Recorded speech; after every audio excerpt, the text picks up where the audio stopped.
folks, I want to take you through briefly what you were just witness to, why it works, and the original design of what the Tesla coil was designed to do. Tesla never designed this thing to just be some fancy device in a science class broadcasting electrical sparks all over in the air.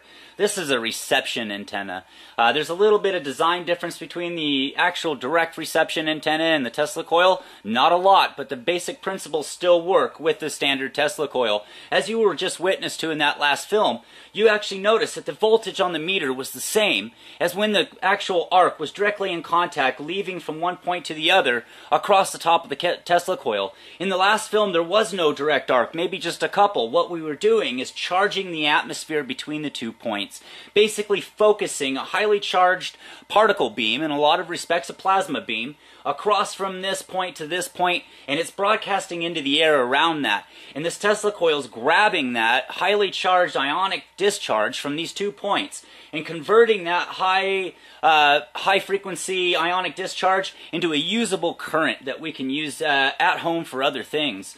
This design now can also be used to broadcast from one point to another with reception and towers between these 2 points. Let's say we had massive capacitor towers hooked to a massive, in this case, a Wimshurst electrostatic generator. Anywhere, let's say they were 100 yards apart. Between these 2 points, you could put up a Tesla coil anywhere between those, as long as the voltage in the capacitors, the charge between them, was high enough to charge the atmosphere between the 2 points to create the plasma discharge. So what I'm going to do now is extend this range. I'm going to build a bunch more capacitors so we can increase the actual charge that'll be emanated between these 2 points. And I'll show you how to use a capacitor as a battery bank, basically, and we can deplete that capacitor slower over time by slowly depleting the ionic charge without direct contact from a Tesla coil, making a capacitor more like a battery. Typically, capacitors dump their charge immediately, and they don't like holding onto it and releasing it at any kind of a slow rate. But with this design, I can actually charge these capacitors with the right distance set up. I can actually pull that current off at a much slower rate, basically turning them into a dry battery, something that would be really beneficial today in science and green technology and other forms that we really need a chemical-free dry battery system. And capacitors have been there since the ancient days of Egypt and beyond, as Leyden. Alright folks, what you see there on the meter as voltage is actually leftover residual current still bleeding out of my capacitors at a slow rate into the meter.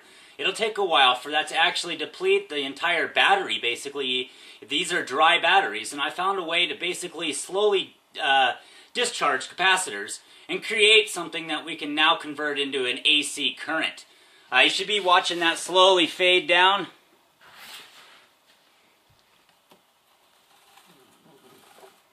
Alright, so as I start to turn the Wimshurst generator here, you should start seeing a difference immediately on the voltage on that meter.